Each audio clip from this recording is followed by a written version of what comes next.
샬롬 3월 5일 수요일입니다. 오늘은 사순절의 시작인 제의 수요일입니다. 사순절 기간 동안 마태복음 말씀과 함께 살다, 쓰다, 돌아보다라는 주제로 삶을 새롭게 세우길 소망합니다. 40일 동안 하나님의 충만하신 은혜가 여러분의 삶 가운데 함께 하시길 소망합니다. 이 시간 시편 말씀을 읽고 묵상하며 하나님 앞에서 침묵으로 기도드리겠습니다. 시편 119편 1절에서 4절. 행위가 온전하여 여호와의 율법을 따라 행하는 자들은 복이 있으며 여호와의 증거들을 지키고 전심으로 여호와를 구하는 자는 복이 있도다. 참으로 그들은 불의를 행하지 아니하고 주의 도를 행하는도다. 주께서 명령하사 주의 법도를 잘 지키게 하셨나이다.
오늘 하나님이 우리에게 주신 말씀은 마태복음 5장 3절에서 5절입니다.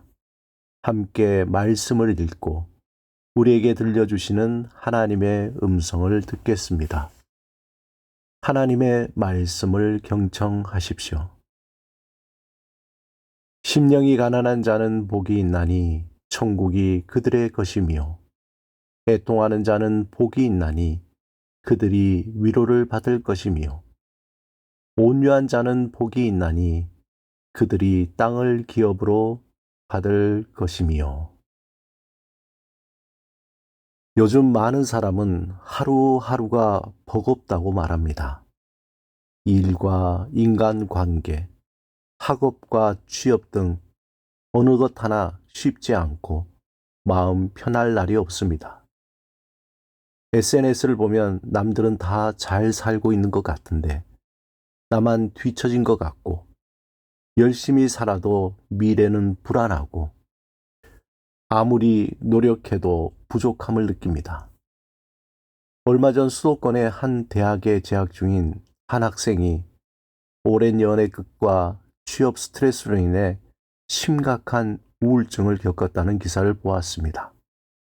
그녀는 한 학기 동안 방 안에 갇혀 지내며 공허함을 달래기 위해 폭식을 반복했고 결국 자해까지 시도하는 극단적인 상황까지 가게 되었습니다.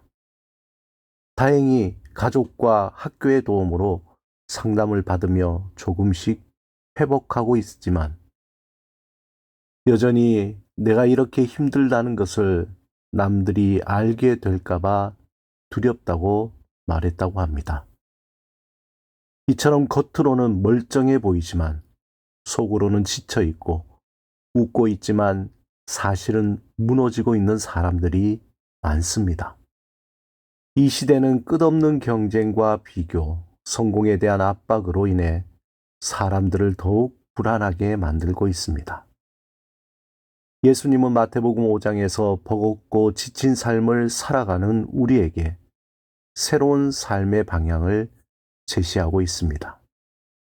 예수님이 보여주신 이정표에 적힌 이름은 팔복입니다.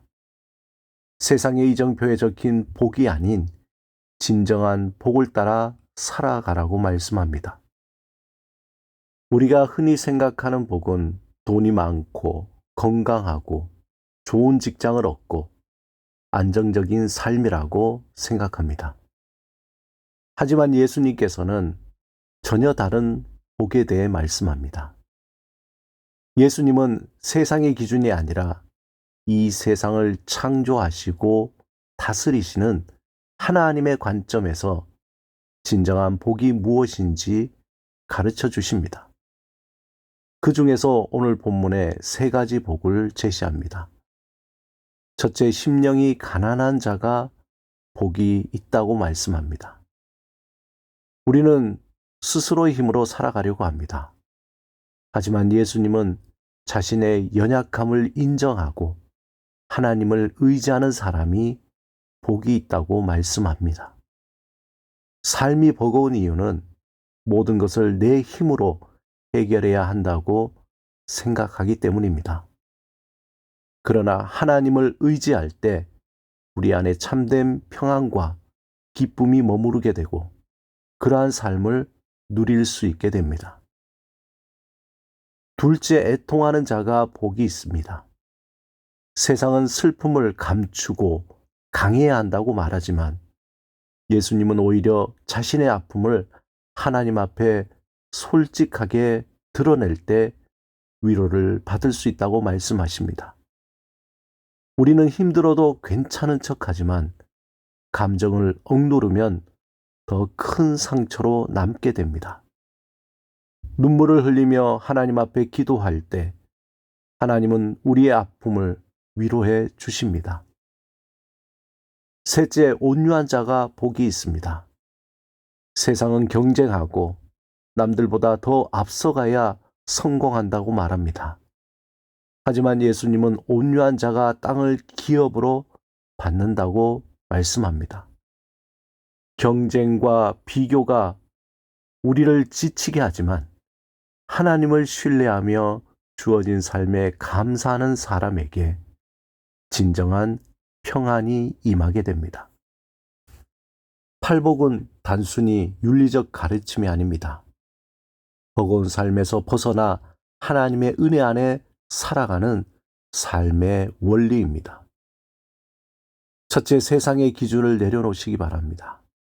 삶이 버거운 이유는 세상의 기준에 맞추려고 하기 때문입니다. 더 많이 가져야 하고 더 높이 올라가야 하고 남들보다 뒤처지면 안 된다는 생각이 우리를 지치게 합니다. 하지만 하나님은 우리를 있는 그 모습 그대로 사랑하십니다. 비교하는 습관을 내려놓고 하나님이 주신 삶에 감사하며 받아들이시기 바랍니다. 둘째, 삶의 원리는 감정을 솔직히 표현하는 것입니다. 우리는 힘들어도 난 괜찮아 라고 감정을 억누를 때가 많습니다. 그러나 예수님은 애통하는 자가 복이 있다고 말씀하십니다. 우울할 때, 외로울 때, 슬플 때 하나님 앞에서 솔직하게 감정을 표현하시기 바랍니다. 필요하다면 믿을 수 있는 사람과 자신의 감정을 나누고 상담에 도움도 받으시기 바랍니다. 진짜 강한 사람은 감정을 숨기는 사람이 아니라 감정을 건강하게 표현할 줄 아는 사람입니다. 셋째, 삶을 단순하게 살아가십시오. 세상은 더 바쁘게, 더 많이 가지라고 말하지만 예수님은 온유한 자가 복이 있다고 말씀하셨습니다. 불필요한 약속과 일정을 줄이고 하나님과의 시간을 더 많이 확보하며 단순하고 감사하는 삶을 살아가십시오. 현재 많은 사람들은 삶이 버겁고 지쳐 있습니다. 그러나 예수님께서 우리에게 참된 복을 약속하셨습니다. 세상의 기준을 따르다 보면 삶은 버겁고 지치기 마련입니다. 예수님의 가르침을 따르며 살아가다 보면 삶이 자유로워집니다. 세상이 말하는 복이 아니라 하나님이 주시는 진정한 복을 선택할 때 새로운 삶의 길이 열리게 될 것입니다. 함께 기도드리겠습니다. 주님, 우리의 삶이 버겁고 지칠 때 세상의 기준이 아니라 주님이 주시는 참된 복을 붙잡게 하소서. 우리의 마음을 비우고 하나님의 의를 구하는 삶을 살게 하소서. 예수 그리스도 이름으로 기도드립니다. 아멘.